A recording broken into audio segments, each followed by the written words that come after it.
When was the last time you said the sentence out loud? I was wrong. Not privately, not after the room emptied, but publicly, before the algorithm could reward you for doubling down. If you have to search your memory, welcome to the paradox of our moment. We possess more access to knowledge than any generation in history, and yet we have constructed a culture where certainty outperforms truth. That is not because we became less intelligent. It is because one old bias has been networked, amplified, and monetized. Dunning-Kruger at scale. A quick reminder, not a lecture. The Dunning-Kruger pattern shows that when we are new to a domain, we tend to overestimate our competence because we don't yet know what we don't know. As we gain real skill, our confidence often dips before it climbs again because we finally see the terrain and our own limits. At the far end, true expertise, confidence stabilizes, but it is tempered by nuance. The irony is cruel. The least capable often feel the most certain. The most capable are precise and thus sound less sure. That was always true at the level of individuals. What is new is how environments now reward the most decisive tone at the fastest speed, regardless of accuracy. Our systems turn the personal illusion into a public advantage. If you can speak quickly, loudly, and with theatrical certainty, you will often beat a careful, qualified claim, even when facts favor the latter. The crowd cannot easily measure your calibration. It can read your confidence in milliseconds. How did we arrive here? Start with speed. Judgment needs pause. The platforms we inhabit do not. Rapid cadence converts thinking from a process into a performance. A sentence that slides easily feels true because it is easy to process. Fluency mistaken for fact. The careful voice adds context, caveats, base rates. It sounds hesitant in a race. The confident voice offers a clean answer in one breath. It wins the click, the quote, the momentum, then sets the frame everyone else must argue inside. The debate begins on the wrong map. Then simplicity. Nuance is expensive. To hear a qualified statement, you must hold multiple possibilities in mind. To hear a bold assertion, you only need one. When attention is scarce, simplicity is currency. The novice, still unaware of what's missing, can sound like a prophet. It's obvious, do X. The expert, aware of the exception set, sounds like a bureaucrat. It depends. If A, then X. If B, then Y. One sentence outcompetes three, even when the three are genuinely informative. Signals amplify the effect. Blue checks, polished slides, studio-quality audio. The optics of authority function as shortcuts for credibility.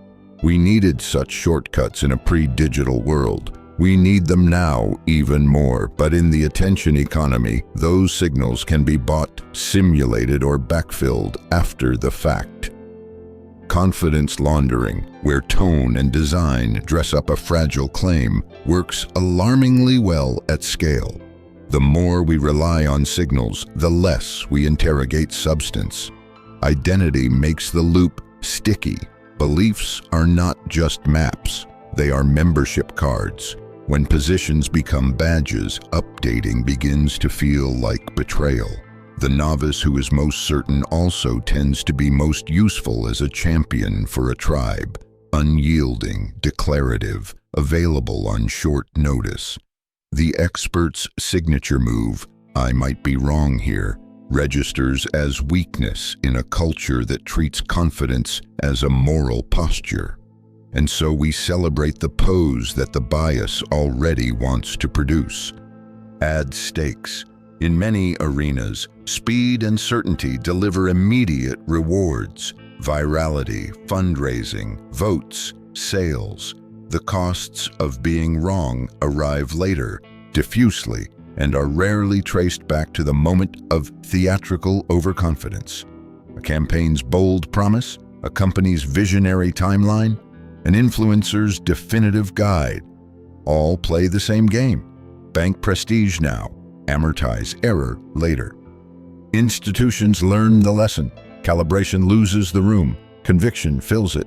Bring the phenomenon down to a desk, you know. A product team must decide whether to ship a complex feature. An engineer who built the prototype says, "We don't fully understand interactions in edge cases. My confidence is 0.6. A new manager hired for their energy says, "This is a must ship. Users will love it 100%. The room under pressure converges on the confident voice.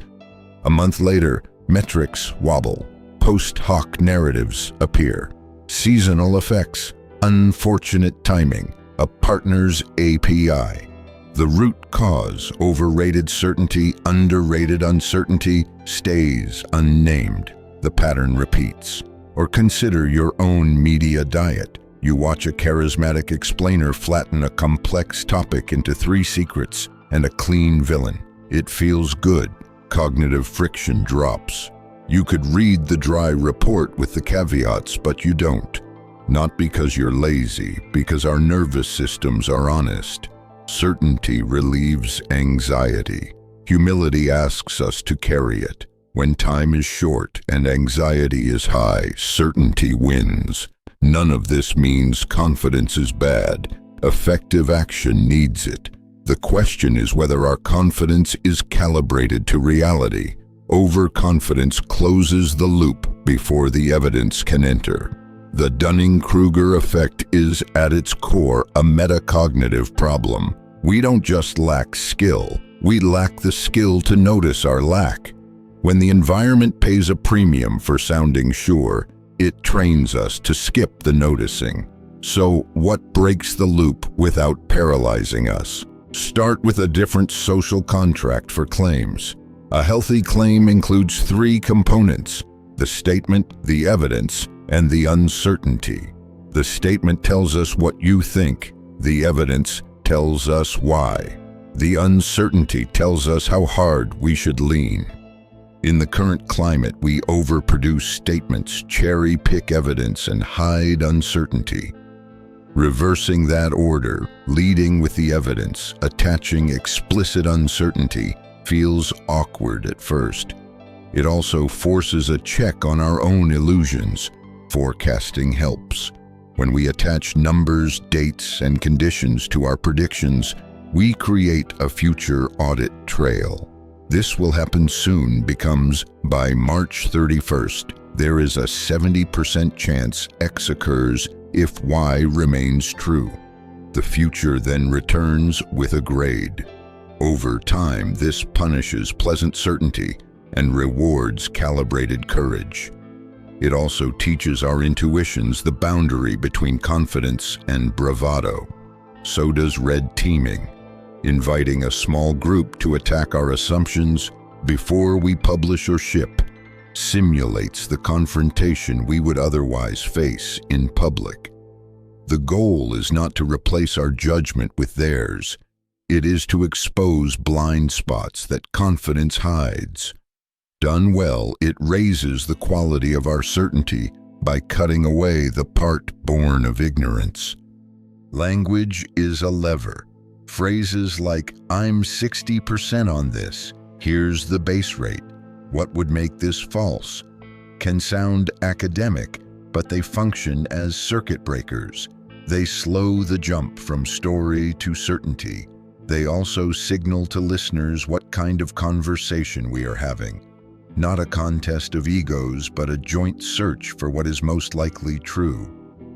Personal rituals help because culture begins at the level of habits. Keep a small update log. Each time you revise a belief, write down the old view, the new evidence, and the change. You will feel the sting at first. Then something flips. The log becomes a record of growth.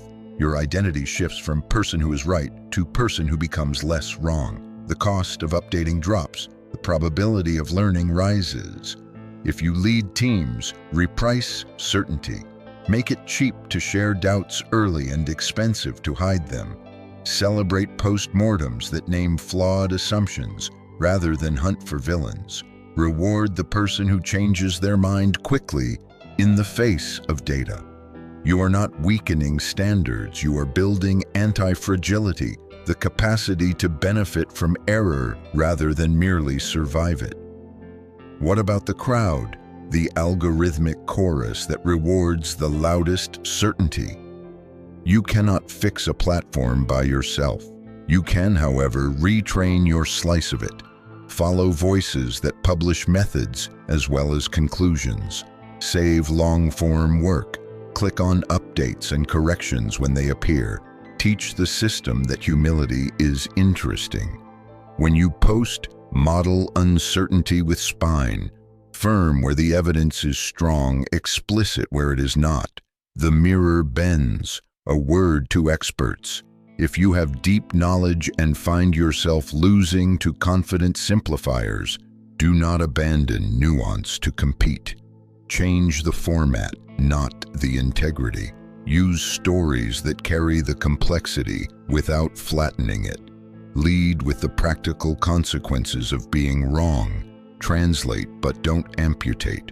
Audiences can learn to love calibration when it is tied to stakes they recognize. A word to beginners: your confidence is not a sin. It is a signal to look for the edges you cannot yet see. Ask a boring question. What would an expert say I'm missing? Boring questions rescue us from stylish mistakes. Pair your energy with a small ritual of disbelief, and your growth curve will beat the curve of those who perform certainty for applause. None of this means living in hesitation. Action still matters. The difference is source. Certainty born of ignorance is theater. Certainty born of disciplined doubt is leadership. The former collapses when the wind shifts. The latter anchors you when it does. There is a quieter cost to ignoring this distinction. A life built on unearned conviction becomes brittle. You must defend it at all times because it does not have the scaffolding to evolve. Friends become juries. Work becomes performance. Learning becomes a threat. The price is intimacy with reality, which is to say wisdom. If you want a place to begin tonight, try a 2-minute calibration drill. Pick a topic you have a strong opinion on. State your view in 1 sentence. Then add a confidence number from 0 to 1. Name 1 piece of evidence that would move that number down and 1 that would move it up. If you can't name either, pause. You have found the border between conviction and costume. You might worry that this posture will make you sound weak in a world that mistakes volume for strength. But the strongest sentences in the room are often the quiet ones that survived contact with reality. They are short because they have been tested, not because they were born that way. They do not need to shout, they carry weight. Imagine a culture where we grant status for revisions, where corrections trend as easily as first takes, where leaders say, "Here is what could make us wrong," before the internet is forced to do it for them. Imagine classrooms where grades attach to updates, not just answers. Imagine feeds where the aesthetics of certainty no longer drown out the hard-earned music of truth. None of that arrives by decree. It arrives through thousands of small choices made by people who refuse to confuse confidence with knowledge. Dunning-Kruger will never vanish. It is stitched into the way minds start. But we can decide whether to worship its early curve or to walk through it. We can reward the humility that builds real skill and refuse to applaud the costume that replaces it. We can make certainty expensive again, priced in evidence, hedged by uncertainty, accountable to the future. If you still feel the tug of that opening question, let it do its work. Say, "I was wrong," where it matters, not as a ritual of shame, but as a ceremony of maintenance. You are not downgrading yourself. You are upgrading your map. And in a world where certainty now beats truth, the quiet act of calibration is not just a private virtue. It is a public service.